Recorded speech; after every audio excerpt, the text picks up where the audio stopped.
आपण सगळेजण एकत्रित जे कथानक श्रवण करीत आहोत, या कथानकाचे रहस्य जाणण्यासाठी आपल्याला किती कष्ट करावं लागलं असतं, जे आपल्याला सहजच श्रवण करायला आणि त्यामध्ये आपल्याला अग्रसर व्हायला सुसंधी मिळालेली आहे.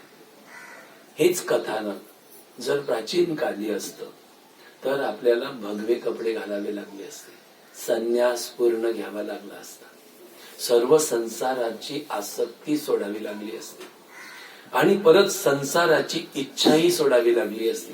कल्पना सुद्धा, संसाराचं स्वप्न सुद्धा बघू नये अशा स्वभावात जेव्हा आपण आलो असतो, अशा त्यागात, अशा वैराग्यात, अशा विवेकात जेव्हा आपण आलो असतो की आज संसार माझं सुख देणार नाहीये, मला माझं सुख तर या श्री चरणामध्ये आहे. आणि तेव्हा तो संन्यास पूर्ण आपण घेतल्यानंतर, आपण न्यास घेतल्यानंतर आपले कान फाडले जाणार, तेव्हा हे विद्या आपल्याला ऐकायला मिळणार किंवा त्याच्याविषयी श्रवण करायला मिळणार आणि मग त्याची प्राप्तीची साधना मिळणार. एवढं सगळं कष्ट केल्यावर मिळणारं ज्ञान आज सोप्या पद्धतीत सहजच आपल्याला संसार भोगता भोगता, मुलाबालांमध्ये राहता राहता, संसाराचं सगळं कार्य करता करता मिळते. तर ही वेळ जी आहे ती बहुमूल्य आहे आणि या वेळेला जो कंजूशी करेल, ही वेल मोह ममतामध्ये घालवेल, तर त्याच्यासारखा मूर्ख आणि अज्ञानी जड बुद्धीचा दुसरा जीव कोणता नाही. लक्षात ठेवा काय सांगतो इकडे. हे परत मिळणार नाहीये. जवळ आलोय, जवळ. आता परत असा सोपी साधना कधी मिळेल? परत कलियुगाची वाट बघायला आपल्याला कलियुग परत येण्यासाठी आणि त्या कलियुगात महान संत येतील आणि सोप्या भाषेत करतील, ते यायसाठी किती युग थांबावं लागणार. आता आपण मेल्यावर लगेच काही दुसऱ्या घरी जन्माला येणार ना, सांगता नाहीत. युग न युग जातील तरी मनुष्य जन्म मिळणार नाही. जी आज आपल्याला पुण्याई मिळते, ही पुण्याई जर आपण घेऊन गेलो, दिव्य लोकात राहिलो आणि दिव्य लोकात लाखो वर्ष निघून गेली, मग काय करा? ती पुण्याई संपल्यानंतर मग सतयुगात जेव्हा परत जन्माला येऊ, तेव्हा आपल्याला ते प्रखर ब्रह्मज्ञान प्राप्त करण्याची इच्छा याच जन्मात नव्हती, इथेच नव्हती. ज्या दिवशी आपण देह सोडला तेव्हा आपण प्राप्तीची तळमळच नव्हती केली, तर त्या जन्मात पण आपल्याला प्राप्तीची तळमळ नाही येणार. जे आपलं आहे तेच उद्याला येणार आहे. तेच प्रकरण श्रीमद भगवत गीता आपल्याला समजावून सांगते का प्रकृतीचा एक नियम कडे कोट आहे, तो म्हणजे ती घेणार न तेच परत करणं. मग आपण जे पेरणार आहोत तेच आपल्याला मिळणार आहे. मग आपल्याला संशोधन करायचं आहे की या जगामध्ये सर्वश्रेष्ठ बहुमूल्य हिरेतुल्य वस्तू कोणती, आणि तीच वस्तू स्वीकारली तर तीच वस्तू आपण घेतली आणि तीच वस्तू या प्रकृतीत पेरली तर तीच वस्तू उदयाला येईल. ती वस्तू म्हणजे परमेश्वर, परमधाम, परमलोक, परम आत्मा, सच्चिदानंद चेतन स्वरूप अवस्था, जी तुम्हाला मंत्र दीक्षेच्या वेळी भ्रुकुटीमध्ये पाहायला मिळाली. ती दिव्य प्रकाशाची पावर, तीच पावर ईश्वरी सत्ता आहे. तिच्यामध्ये अनंत शरीर बनवण्याची, अनंत लोक बनवण्याची, चंद्र सूर्य ग्रह मंडल, नवीन दुनिया, नवीन लोक निर्माण करण्याची पावर आहे. ती पावर आज आपल्याला बाबांनी आपल्यामध्ये पेरली. आता आपण सामान्य राहिलो नाही, पण जर सामान्यासारखे परत जगायला लागलो तर आपल्यासारखा बडभागी नाही तर दुर्भागी दुसरा कोणी नाही. जरा विचार करा, काय दिलंय आपल्याला? आपल्यामध्ये शोधण्याचं काम दिलंय. आपण आपल्यामध्ये शोधतो कमी आणि बाहेर धावतो जास्त. काही गरज नाही इकडे तिकडे पळायची. ठाईच बैसोनी करा एक चित्त, आवडी अनंत आळवावा. हा प्रयोग आपल्याला हरिपाठामध्ये आपण म्हणतो ना, अरे 17 वेळा तुला किती सांगू, तरी ही वचनोक्ती 17 नाही, आपण 1000 वेळा ऐकलंय, पण तरी त्या वचनोक्तीवर आपली पकड होत नाही. का? माया बडी मोहिनी जगंदियारा होय. जी आपली आसक्ती आहे ना, आसक्ती, ती ईश्वरावर झालीच नाही.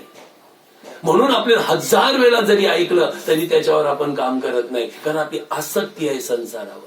मग त्याच्याविषयी आपण बोललो तर ती लगेच पकडते, पण आपली आसक्ती परमार्थावर नसल्या कारणाने आपल्याला किती पण विवेक दिला, विचार दिले, तर ती पकड होत नाही. न पकड होण्याचं कारण आहे चूक आपली. आपली आसक्ती शाश्वतावर पाहिजे होती, पण अशाश्वतावर ठेवली. चूक आपली आहे, चूक पंथाची नाही.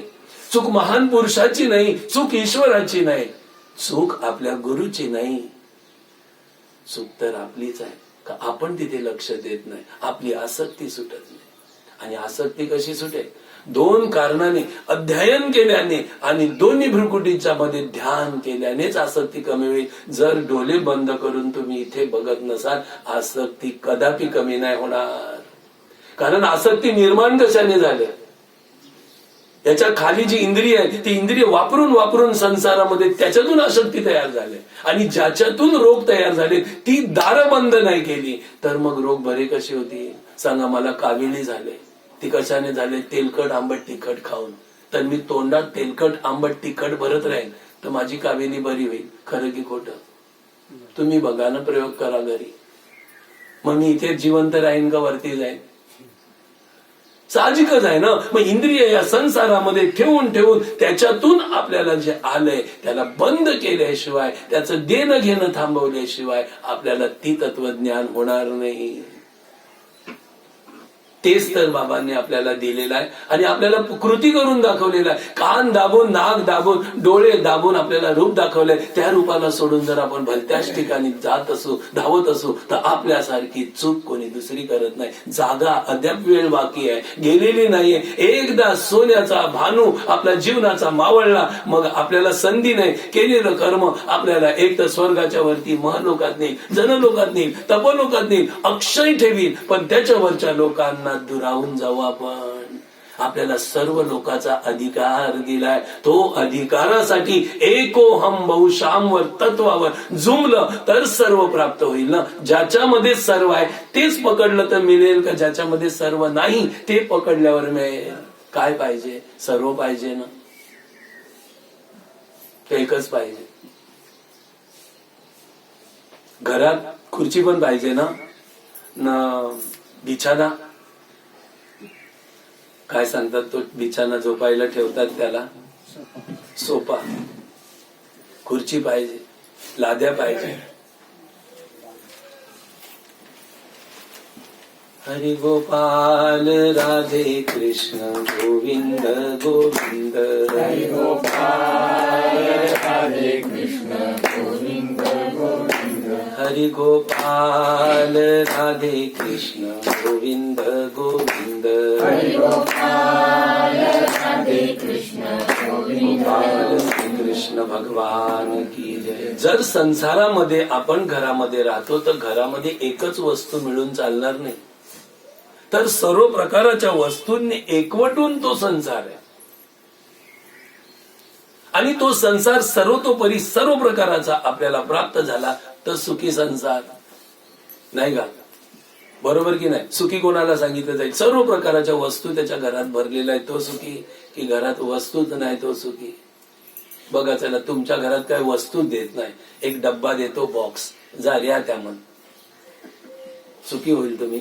तुम्ही चिंता करा, आयला चादर असती तर बरं झालं असतं, बिछाना असतं तर बरं झालं असतं, किचन असतं तर बरं झालं असतं, भांडी असती तर बरं झालं असतं, चावल असते तर बरं, नुसतं चावल पण नाही, डाळ असती तर बरं झालं असतं, मसाला असता तर बरं झालं असतं, भाजी असती तर बरं झालं असतं, लसूण कांदा असता तर बरं. एवढ्या सगळ्या पदार्थांनी संसार सुखाचा होतो का एकाने होतो?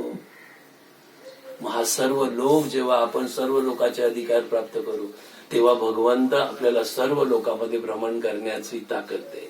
मग आपण शिव लोकात पण जाऊ, भगवान शिव आपले आदर करतील. या या भक्तांना बसवा, जरा त्यांच्यासाठी मिठाई पेढे आणा, मग विदाई घेऊ, मग भगवंताला नमस्कार करू. भगवंत आता जातो वैकुंठात, मग वैकुंठात जाऊ, मग तिथे वैकुंठात भगवान विष्णू आदर करेल आणि म्हणत बसेल बसेल, बस भक्ता बस, कसा आहेस, मग पाहुणचार होईल, तिकडचं खायला मिळेल. मग पुढे आपण आणखीन लोकांमध्ये जाऊ, सर्व लोकात भ्रमण करत राहू. आपलं फक्त फिरायचं काम. जसं पैसेवाली माणसं नुसती पिकनिकला फिरतात, या देशात त्या देशात फिरतात, आपण या लोकात त्या लोकात.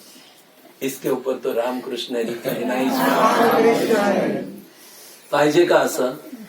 असं पाहिजे तर त्या तत्वाला झुंबा, ठाईच बैसोनी करा एक चित्त, आवडी अनंत आळवावा, न लगे सायास जावे वनांतरा, सुखे येतो घरा. नारायण नारायण. सुखाने येतो तो, दुखाने येत नाही.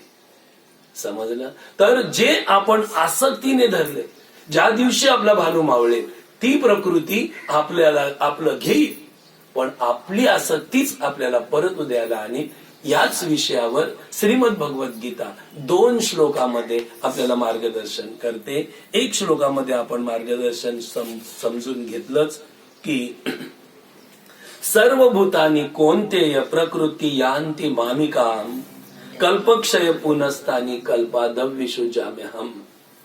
भगवान सांगतात, ज्या दिवशी प्रलय होईल, संपूर्ण सृष्टी लय होईल, त्या दिवशी मी सर्व एक करून टाकेन, पण मी परत कल्पाच्या आरंभी सर्ग तयार करीन, तेव्हा मी नवीन सृष्टी निर्माण करीन. तर ज्याने ज्या जीवाने जो भाव धरून याच्यामध्ये विलीन झालाय त्यामध्ये तोच भाव परत उदयाला येईल. समजा एखादी ही प्रलय सृष्टी झाली. प्रलय 3 प्रकाराचे आहेत. एक नित्य प्रलय, एक निमित्तिक प्रलय आणि एक प्रलय. नित्य प्रलय तर आपला रोज होतो, जो रात्री आपण झोपतो तो सृष्टीचा प्रलय होतो, तेव्हा आपल्याला झोप लागते, ती आपली दुनिया आहे.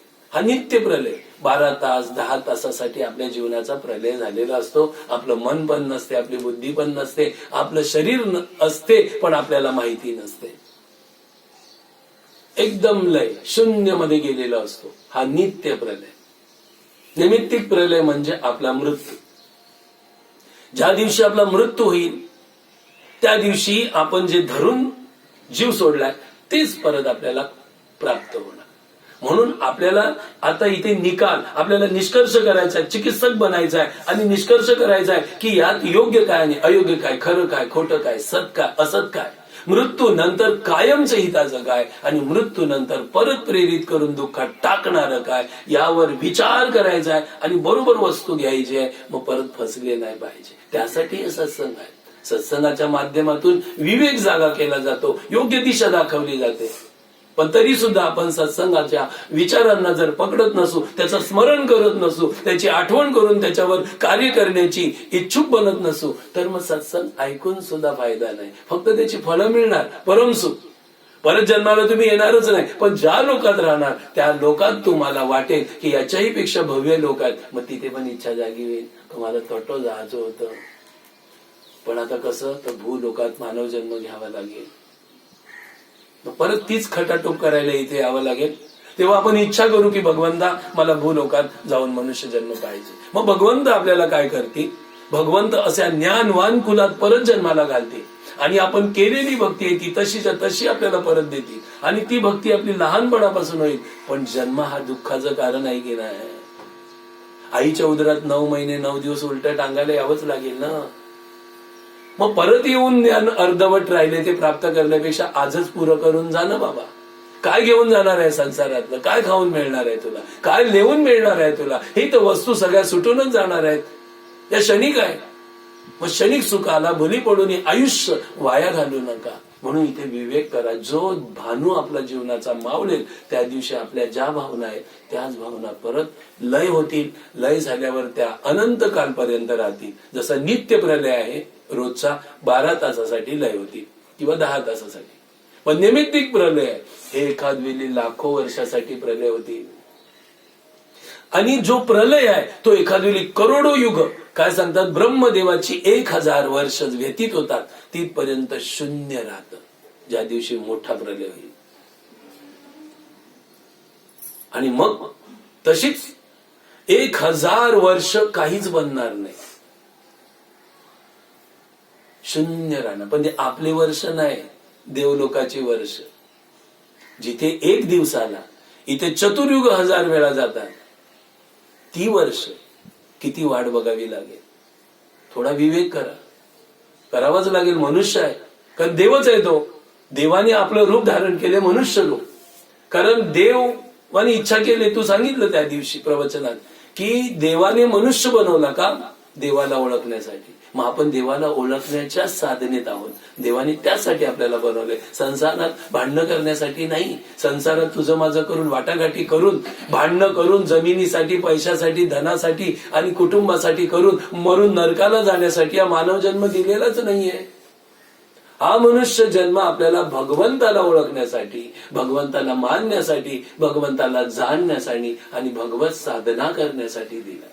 पण आपण साधना कुठे करतो, आपली साधना तर बाकी ठेवली आपण. नुसतं आपण पाठांतर करतो आणि जी साधना गुरुने दिली ती गुरुची साधना तुम्ही बाजूलाच ठेवले, कुठ्याला टांगून ठेवले, तिथे लक्षच देत नाही. परिवर्तन होणार कसं? आपल्याला त्या पंक्तीत नाही बसवलं. आपण काही साधक नाही आहोत, आपण काही नवीन साधक नाही. आपण मंत्रदीक्षा घेतलेल्या आहोत. मंत्रदीक्षा घेतलेल्या माणसाला तर साधनच करायला पाहिजे. मंत्रदीक्षा नाही, तो वाचन करेल, पठन करेल, तीर्थाटन करेल, ठीक आहे. कारण ही पुण्याही जोडून तो तिथपर्यंत पोहोचतो. आता आपण तिथपर्यंत पोहोचलो तर आपला विवेक जागा झाला पाहिजे. साधनेशिवाय राहू नये. तुम्ही बाया असो, मुलं असो की पुरुष असो, पुरुषार्थ तर करावा लागेल. दुःख तर आपल्या अंगावर आले ते तर निवारण्यासाठी तर प्रयत्न करावा लागेल. जसं भूक लागल्यानंतर आपाप पायाने आपाप हात किचनकडे जातात. कुठे जातात? पैसे असतील तर हॉटेलकडे जातात, दुकानाकडे जातात की नाही? मग तिथे तर आपण बरोबर जातो का? ती भूक आहे. मग तसं दुःख आहे तिकडे आपण का नाही जाऊ? दुःखाचा विचार करून दुःख निवारण्यासाठी सुद्धा कुठे गेलं पाहिजे हा तर विचार आपल्याला केला पाहिजे. काय केलं पाहिजे हा पण विचार करायला पाहिजे. का ते दुःख दिसत नाही का? बरं नाही तर ते दाखवण्याचा संत प्रयत्न करतात की नाही? संत प्रयत्न करतात. गीतेमध्ये तर भगवान श्रीकृष्ण असे म्हणतात की आपल्याला जागृत करतात. कशासाठी करतात? इंद्रियार्थेषु वैराग्य मन अहंकार एवच जन्म मृत्यू जरा व्याधी दुःख दोषानुदर्शन. या श्लोकाच्या माध्यमातून तर त्यांनी आपल्याला वैराग्य धारण करायला सांगितलंय. इंद्रियार्थेषु वैराग्य, इंद्रियाचा अर्थ, याच्यावर वैराग्य करा.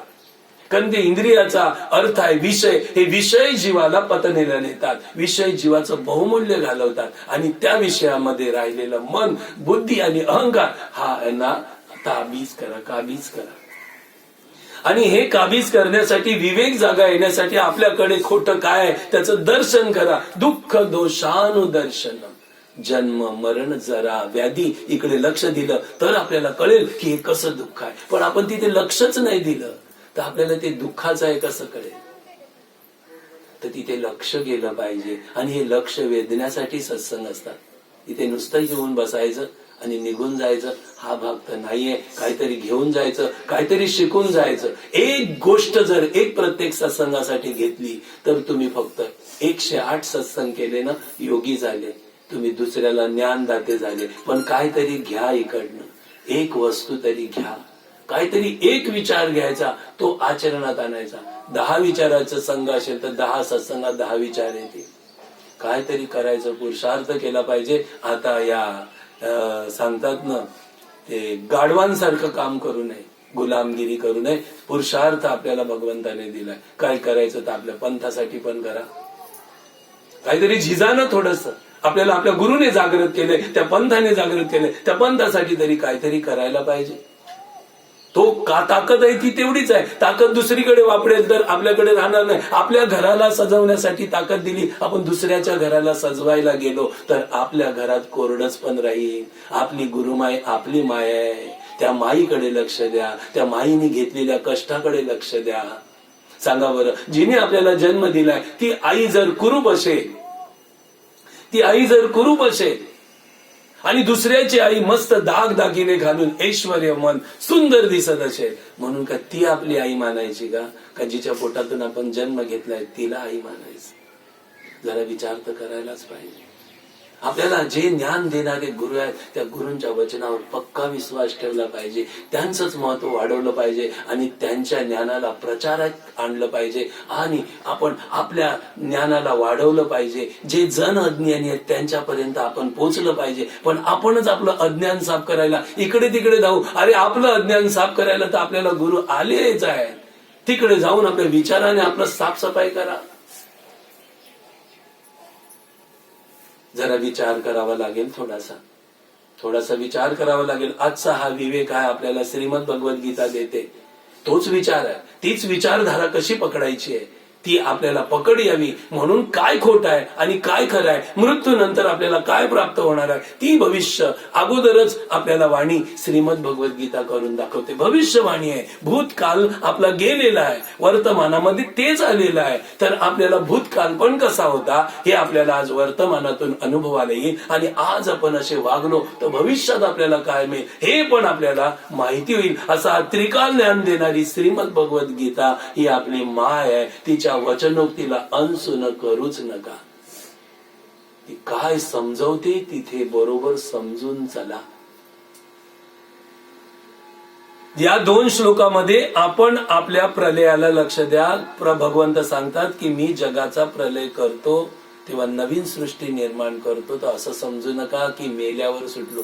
काही माणसं संसार दुःखाचा झाला का विष पिऊन मरतात, आत्मघात करतात. त्यांना वाटलं सुटलो. अरे बाबा, हे आत्मघात वृत्ती आहे. ही नारकीय योनीमध्ये घेऊन जाणारी आहे, सरळ पिच्छाच योनीमध्ये घेऊन जाणारी आहे. या बाळांना माहिती नाही. त्यांना वाटतं जीव दिला म्हणजे सुटलो. तुम्हाला आम्हाला वाटतं आम्ही माला फेरल्या, तीर्थ केलं म्हणजे आम्ही मेलो का स्वर्गात गेलो का सुटलो. पण तिथे पण जाऊन रडाल ना, कारण तिच्यापेक्षा मोठं काम आहे, मोठं आहे ते तेव्हा तिथे गेल्यावर कळेल. चला आता एक अनुभव करू. पहिला आपण काडवीच्या कुरांमध्ये राहत होतो. कारवीच्या घरामध्ये तुम्ही बघितले असतील कारवीचं घर. तुम्ही बघितलं आहात कारवीचं नाही. मग तू भाग्यवान आहे बाबा, भाग्यवान आहे. हिला दिसलं नाही कारण आमच्या दादा परदादापासून ही घरं होती. कुडाची घरं त्याला सांगतात. पत्र पण नव्हतं, कौलं होती आणि गळत होतं घर. अपेक्षा होती 4 भिंती लागाय. अपेक्षा होती 4 भिंती लागाय. 4 भिंती पहिला कोबा झाला, मग 4 भिंती झाल्या. अपेक्षा होती कौलं जाऊन पत्र यावं, तर पत्र अपेक्षा. आता परत झालं ना तर अपेक्षा वाढली. आता खाली वरती पाहिजे, झालं. आता अद्याप कोपरेन तट पाहिजे, ते होय. पण अद्याप त्या घरामध्ये काय पाहिजे, इच्छा पूर्ण नाही होणार. तुझा पण बंगला झाला तरी त्याच्यामध्ये तुला अद्याप हे पाहिजे, ते पाहिजे, ते पाहिजे, ते पाहिजे, ते पाहिजे. आणि ज्या दिवशी डोळे बंद करील तरी पाहिजे पाहिजे, पोरांसाठी पाहिजे, पोरीसाठी पाहिजे, अमक पाहिजे, तमक पाहिजे. ही वासना बडी मोठी आहे. ही इच्छा वासना कधी मरणार नाही. जसं जसं आग विझवायला पेट्रोल किंवा रॉकेल टाकणार किंवा तेल टाकणार आणि आग विझली विझली, मिनी विझविली, तेल टाकून विझविली, मग त्याचं ते खरं ते आपलं आहे. तर खरं होईल का इच्छा वासना माझ्या तृप्त झाल्या. याच्याने आपण कधी तृप्त नाही. या त्यागल्याशिवाय, यांना ओळखल्याशिवाय आणि आपण सद्भावना जागृत केल्याशिवाय हे सगळं काय होणार नाही. म्हणून इथे थोडासा आपल्याला विचार करायचा आहे. तर भगवंत इथे दुसऱ्या पदामध्ये आपल्याला सांगत होते. पहिल्या पदामध्ये आपल्याला सांगून गेले की इथे म्हणतात की संपूर्ण प्राणी माझे अंश आहे, माझेच आहे. मग ते माझ्यापासून वेगळे काय, तर मी त्यांना वेगळं केलं नाही. त्यांनी आपला मीपणा धारण केला. अनादि अविद्या त्याने झाला जीव, विसरला मूल भाव. आपण किती अहंकारी आहोत हे आपण आपल्यावर विचार करा. इथे सांगितलंय गुरु आज्ञा ही केवलम. काय सांगितलंय, गुरु आज्ञा ही केवलम. पण इथे गुरुने सांगितलं बाबा का तो गुरुला शिकवतो, जमणार नाही, माझं असं आहे, माझं तसं आहे. झालं कल्याण, झालं कल्याण म्हणून. हा, गुरु काय करोड रुपये मागतात तर वेगळी गोष्ट आहे, लाख रुपये मागतात वेगळी गोष्ट आहे. काहीच नाही मागत, फक्त वेल मागतात. तो पण दुपारचा नाही, सकाळचा नाही, संध्याकाळचा मागतात. तरी यो संध्याकाळची वेल पण सोडायला तयार नाही. तर झालं त्याचं कल्याण. यावर तर तुम्हाला रामकृष्ण हरी बोलावंच लागेल.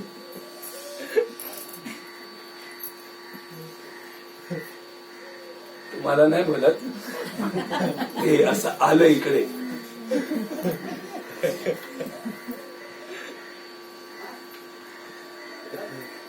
गुरुला काय पडले, गुरु तर रोज कार्यक्रमाला जातो, त्याच्या मंगारी का रोज जाऊन का आपलं कल्याण होणार आहे का, जाऊन दे त्याला जायचं तर आपलं करू, यावर तर तुम्हाला रामकृष्ण हरी बोलावंच लागेल. तर सांगायचं तात्पर्य असं आहे की आपण भगवंताचे अंश आत्मा आहोत. मग भगवंतमय असताना सुद्धा आपल्याला चिंता का, आपल्याला शोक का, आपल्याला भय का? तर आपण आपल्याला विसरलोत, मी देवाचा आहे हे पण आपण विसरलोत. आता मीच एकटा देवाचा नाही, ते सगळे देवाचे आहेत. आणि देवाचे म्हणजे आपण सगळे एकाचेच आहोत. बस आपल्याला 3-4 टिपरी पोरं झाली तर माई माई माई माई करतो. अरे मग ही सगळी एका देवाचे, देव माझं माझं करतो, तर आई बाप मुलांना माझं माझं सांगतात, तर मुलांनी काय करायला पाहिजे? आई बाबाचे विचार घेतले पाहिजे आणि आई बाबाला आपलं मानलं पाहिजे. मग आई बाबा ज्यांना आपलं मानतात त्यांना आपलं मानलं पाहिजे की नाही? मग परमात्मा तुम्हा आम्हाला सर्वांना आपलं मानतो, तर मग आपण सगळ्यांनी आपापल्याला आपलं मानलं पाहिजे का भेद केला पाहिजे, भांडणं केली पाहिजे, द्वेष केला पाहिजे? आणि केला, भेद केला, भांडणं केली, द्वेष केला, पण मग तो द्वेषच आपल्याला परत पुढच्या जन्माला घालेल. जे आहे ते नाही स्वीकारलं तिथपर्यंत मुक्ती नाही. आहे ते नाही ओळखलं तिथपर्यंत मुक्ती नाही. आहे ते नाही ओळखलं आणि आपल्या मनाचं केलं तरी मुक्ती नाही. म्हणून हरिपाठ पण 1000 वेळा सांगितलं, ऐकलाय, मनोमार्गी गेला तो तेथेची मोकळा, हरिपाठी स्थिरावला तोची धन्य. आता इथे आपल्या मनाचं चालेल का भगवंताने सांगितले ते चालेल, का शिष्य गुरु परंपरेने आखलेलं आहे ते चालेल? नाही, तुम्ही सांगा, हरिपाठ तुम्ही किती वेळा केला? चला रेकॉर्ड द्या. काही कांचा तर हरिपाठ पाठ आहे आणि गर्व आहे, मग अख्खा हरिपाठ पाठ आहे.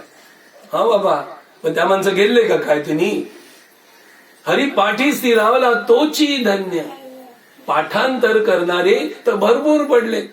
4 सुनेचे पड़े 18 किए मुखपाठ, जब तक स्वच्छ गुरु किल्ली जो भगवान ने दी थी परंपरे से, उसको नहीं किया याद तो बड़े बड़े भाट.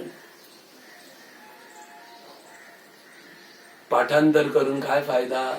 असे वेद पाठक 4 प्रकाराचे आहेत, एक वेदी, द्विवेदी, त्रिवेदी आणि चतुर्वेदी. मोठे मोठे आज लाखो लोक त्यांच्या मागे फिरतात, पण काय आहे त्यांच्याकडे? अद्याप गुरु किल्ली त्यांना माहिती नाही.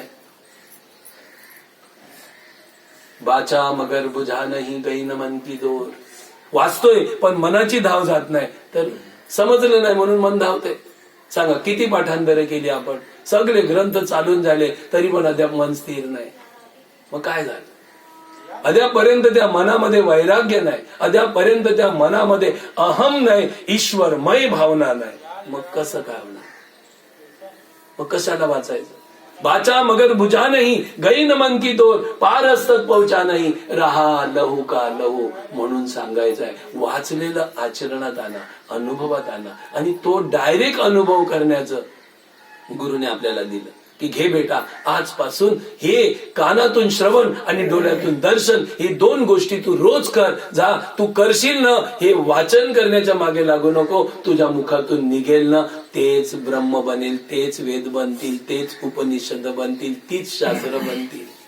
तू शास्त्राचा निर्माता बनशील. तू शास्त्र वाचून ज्ञानी बनण्यापेक्षा तू फक्त सांगितलेली साधना कर, तुझ्या मुखातून निघेल ते शास्त्र होईल, ते वेद होतील, ती उपनिषद होती, ती पुराण होती, ती स्मृती होती. आता तेच झालंय. महान महान पुरुषांनी आत्मदर्शन केलं आणि मुखारविंदातून निघालं, त्याला शास्त्र मानलं. सांगा, तुकारामाची गाथा अभंग ऐंगे नाही, पण त्यांनी काय केलं? लोकांचं वाचून लिहिलं का ब्रह्ममय होऊन लिहिलं? जरा विचार करा, आपोआप आलं ते. ज्ञानेश्वर महाराजांनी ज्ञानेश्वरी लिहिली, ती काय पुढचे ग्रंथ पाहून लिहिली? आपोआप आली. जे आपोआप आपल्यातून निर्माण होणार आहे एक वस्तू प्राप्त झाल्यानंतर, तर कशाला इकडे तिकडे धावायचं? त्या परमेश्वराला आपलं मानायचं आहे, बस. तर त्या परमेश्वराला आपलं तेव्हाच मानू जेव्हा ते परमेश्वराचे सर्व आहेत, त्यांना सर्वांना आपलं मानायला लागेल. याच्यात शत्रुत्व कोणाशी करू नये, समत्व धारण करावं, वाटाघाटी करू नये. म्हणून इथे भगवंत सांगतात की ते अंश माझेच आहेत आणि नेहमी माझ्यातच स्थित राहणारे आहेत, परंतु ते प्रकृती आणि प्रकृतीचे कार्य या अंशी मीपणा आणि माझेपणाचा संबंध करून ते कर्म असे करीत राहतात आणि माझ्याशी सलग असताना वेगळे होतात आणि मग त्यांनी ज्याच्यामध्ये आसक्ती ठेवली त्याच्यात ते उत्पन्न होतात आणि लय पावतात, उत्पन्न होतात आणि लय पावतात, उत्पन्न होतात आणि लय पावतात. उत्पन्न तर झालो, पुढे आपण लय पावणार आहोत. लय आणि उत्पत्ती, जगाची निर्मिती आपण डोळ्याने बघत आहोत. किती अभिमानी अहंकार करून राहाल की मी मरणार नाही किंवा माझा लय होणार नाही, पण ज्या दिवशी लय होईल त्या दिवशी आपल्याला नवीन काय पाहिजे ते आजच पेरलं पाहिजे. सांगा बरं, याच जन्मात तुम्ही पेराल तेव्हा दुसऱ्या जन्मात ते उदयाला येईल. गेल्या जन्मात पेरले म्हणून या जन्मात उदयाला आले. म्हणून इकडे शेती करा, तिकडे लक्ष देऊ नका. माझी सासू अशी आहे, माझी सून अशी आहे, मावा भाव आहे, माझी बहीण आहे, माझा कुटुंब असा आहे, माझा माहोल असा आहे. कशाला तो विचार करता? अरे कीचड़ में भी कमल आते हैं, तो वो कीचड़ तो नहीं है. कमल कहां से आते? उसमें पराग आता है. वो पराग भगवान को बहुत प्यारा लगता है. वो कमल अगर हम भगवान पर चढ़ा दे तो भगवान प्रसन्न होते हैं. लेकिन वो कमल कीचड़ से आता है. तो और तेरा कुटुंब कैसा भी हो, तू उस कीचड़ में से भगवान की भक्ति निर्माण कर. उसे ज्यादा माना जाएगा, उसे ही पसंद किया जाएगा, वही साधक को पास किया जाएगा. इसके लिए जितना दुखों का भंडार सामने हो, सब जगह आजू बाजू ऊपर नीचे सब जगह से दुख हो, मैं कहता हूं वो साधक परम भाग्यवान है. जिसके पास सुख ही नहीं, दुख ही नहीं, वो साधक भाग्यवान नहीं है. भाग्यवान तो वो है वो दुखों से भरा है, तब वो इधर से निकलने की बात करेगा. सब जगह से सुखों से भरा है वो साधक तो ऐसा करेगा, ठहरो ठहरो कल जाएंगे, परसों जाएंगे, ठहरो ठहरो 1 महीने के बाद सत्संग करेंगे, ठहरो ठहरो अगले साल से मैं शुरू हो जाऊंगा, इस साल में मेरा सब कुछ बरोबर हो जाएगा. नहीं, मैं 2-4 साल और इधर जिंदगी जीता हूँ अच्छी तरह से, फिर ये लोग के साथ भगवान भक्ति करने लगता हूँ और आखिरी टाइम भगवान में देता हूँ. ऐसे भी विचार करने वाले, लेकिन उनका आखिरी टाइम आता नहीं, लेकिन जिंदगी खत्म होने की आखिरी वक्त जरूर आती है और मरते मरते चिंताओं में घिर जाते हैं. मैं क्या कर चुका, जो करना था वो हुआ ही नहीं, अब मेरे को शांति कैसे मिलेगी, अब मुझे जाने का वक्त आ गया है, अब मैं क्या करूं कैसे करूं, कुछ किया ही नहीं, जो किया है वो तो अभी मुझे छोड़ के जाना है. मेरा ही जगत में अभी कोई नहीं. अभी मुझे पता चला है न मेरे बेटे है, न मेरी माँ है, न मेरी बीबी है, न मेरे धन है, न मेरी कुछ नहीं है. अब मैं अकेला जा रहा हूँ. भगवान अभी क्या होगा मेरा? आखिरी में ये चिंताएं में मरने से बेहतर है आज अपना काम कर लो. क्या करना पड़ेगा हमको? कुछ नहीं, जो दिया है इतना सा काम है. 2 भुवों के बीच में ध्यान करो, ज्ञान सुनो. अघाताशिवाय ऐकतात त्याला अनहत सांगितलाय, तो कानाने ऐका. रोज प्रयत्न करा, 3-6 महिन्यात तो ऐकायला जरूर आहे. पण प्रयत्नच नाही केला तर मग 3-6 जन्म गेले तरी